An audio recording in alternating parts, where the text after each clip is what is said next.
Bonjour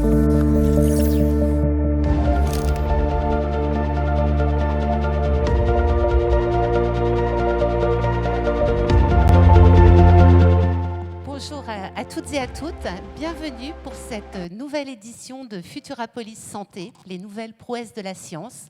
Alors vous allez le découvrir, le programme est particulièrement riche une nouvelle fois cette année. Nous allons parler de l'ARN messager, des nouveaux traitements contre le cancer, de l'espoir qui est lié au grand âge, de l'alimentation, de l'environnement. Nous allons faire des focus également sur des formidables réalisations montpelliéraines. Bref, en 2021, Futurapolis Santé, ça déménage. Et pour l'ouverture officielle donc, de cet événement, je vous demande d'accueillir Monsieur Michael Delafosse, président de Montpellier Méditerranée Métropole, maire de la ville de Montpellier. On vous applaudit. Le professeur Vincent Boune, donc vice-président de la région Occitanie-Pyrénées-Méditerranée en charge de la santé, et Étienne Chernel, donc le directeur du POI. Donc c'est à vous, monsieur. Qui est-ce qui commence alors? Eh bien, monsieur le maire peut-être. Monsieur le maire, évidemment. Monsieur le président. Voilà, bonjour à tous et à toutes. Très heureux de se retrouver, cette fois-ci dans une édition aux antipodes du contexte sanitaire de l'année dernière, même s'il faut évidemment rester prudent pour Futurapolis, que la municipalité et la métropole soutiennent. Je voudrais remercier et saluer le doyen de la plus ancienne faculté de médecine, non pas de France, non pas d'Europe, non pas du monde occidental, mais du monde. Elle a 800 ans et c'est à Montpellier. Alors nous, les Montpelliérains, on le sait ça. Mais nous devons le faire savoir, car c'est une grande fierté. Saluer Marc Ichou, que j'aperçois ici au titre d'ICM, qui est un des hauts lieux de la recherche et de la prise en charge du soin des patients qui vivent l'épreuve du cancer, mais qui est aussi très mobilisé pour la prévention en matière de santé. Pourquoi je dis ça? Parce qu'à Montpellier, eh bien, nous sommes à la pointe de la recherche et Futurapolis va en rendre compte. Nous sommes une ville qui portons attention aux patients et nous essayons d'œuvrer pour la prévention et l'éducation à la santé. Et en entrant, Octobre Rose est là, le Mammobile, qui a été une des grandes innovations d'aller vers les populations, œuvre au dépistage du cancer du sein. Et donc, évidemment, on est très heureux de cette nouvelle édition de Futurapolis. Saluer le représentant de la région, Carole Delga, le professeur Vincent Boune, mais qui est là dans ses fonctions d'élu, et me réjouir que cette collectivité soit à nos côtés pour tenir cette manifestation que nous menons en partenariat avec le journal Le Point. Et donc, je disais, savoir soigner, être à la pointe de la recherche, éduquer à la santé, mais aussi débattre autour des enjeux de santé. Car ce sont des questions de société qui, si certes la médecine est un exercice technique et ô combien excellent, monsieur le doyen, vous qui formez de manière remarquable les étudiants dans notre faculté, eh bien il doit y avoir aussi des controverses démocratiques, des échanges démocratiques sur les politiques de santé, sur les choix de santé. Et dans un contexte, et je terminerai parce que je vous vois déjà en train de me faire les gros yeux, parce que c'est trop long, et il y a des compteurs de temps, juste dire qu'il faut absolument que ces débats aient lieu. Tous les samedis, dans les rues de la ville, il y a des gens qui font de la virologie de comptoir et qui expliquent, à la place des médecins, le rôle des vaccins. Je ne suis pas favorable à ce mouvement-là et je le combats, comme d'autres. Parce que moi, je suis un élu de la République fidèle à l'esprit des Lumières, surtout dans la France de Pasteur. Voilà. Et donc, il faut parler des enjeux de santé, expliquer. Parfois, il peut y avoir le doute, mais il faut savoir écouter ceux qui savent, les médecins, ceux qui ont l'expertise, qui prennent le temps de tester des expériences, des hypothèses. Et c'est un engagement pour nous, ça. Et je veux le dire ici publiquement. Il faut faire confiance dans la science. Il faut qu'elle soit expliquée au grand public, qu'elle montre ses questionnements et qu'on partage cela. Ils ont été insupportables, les virologues de comptoir sur les plateaux de chaînes d'information continue, parce qu'ils ont déstabilisé ceux qui étaient dans les services de réanimation, ceux qui étaient dans les services d'infectiologie. Et nous devons donc mener à Montpellier ces grands débats sur la recherche, l'état de la science. Et une ville qui a une grande tradition à la fois médicale, mais de recherche scientifique, avec l'une des communautés scientifiques les plus importantes de France, après Paris, eh bien, nous devons nous honorer de faire cela. Et c'est pour cela que je suis très heureux d'ouvrir Futurapolis, de faire part de cette conviction qui, j'espère, est très largement, enfin, j'en doute pas d'ailleurs, partagée par la population, et que ce sont des rendez-vous importants, et les offrir dans un écrin aussi magnifique que l'Opéra Comédie, eh bien, est pour nous une grande satisfaction, et je dirais aussi une grande fierté. Vous aurez bien compris, cher Étienne, qu'ici on ne manie pas la langue de bois et qu'on est cash. Voilà. Ceux qui sont docteurs et qui expliquent que le vaccin tue ou parlent de génocide, je le dis, je terminerai là-dessus. Je sais que l'Ordre des médecins, le docteur Catala, qui est absolument remarquable, a des positions courageuses et on ne peut pas semer le doute quand la population a peur. La responsabilité des médecins, des élus, des journalistes, c'est de dompter les peurs, de surmonter les peurs et d'être capable de protéger la population. Voilà. Merci. Bravo. Merci beaucoup. Vincent Boune. Bonjour, monsieur le maire. Professeur Vincent Boune. Oh, merci. Monsieur le maire, merci beaucoup de m'accueillir dans cette si belle ville de Montpellier. C'est vrai que le conseil régional, et monsieur le directeur aussi bien sûr, le conseil régional, et si je ne me trompe pas, c'est la première fois qu'on est partenaire de cet événement.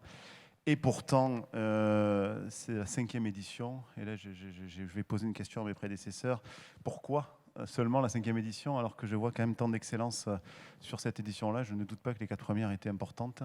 Mais vous l'avez compris, il s'est passé un petit virage, on va dire, culturel au niveau du conseil régional. Et je pense, poussé par les événements, on a tous compris que la santé, finalement, les citoyens et les élus devaient s'en emparer et devaient en faire, finalement, une préoccupation, un débat, une priorité en fait pour tous les citoyens.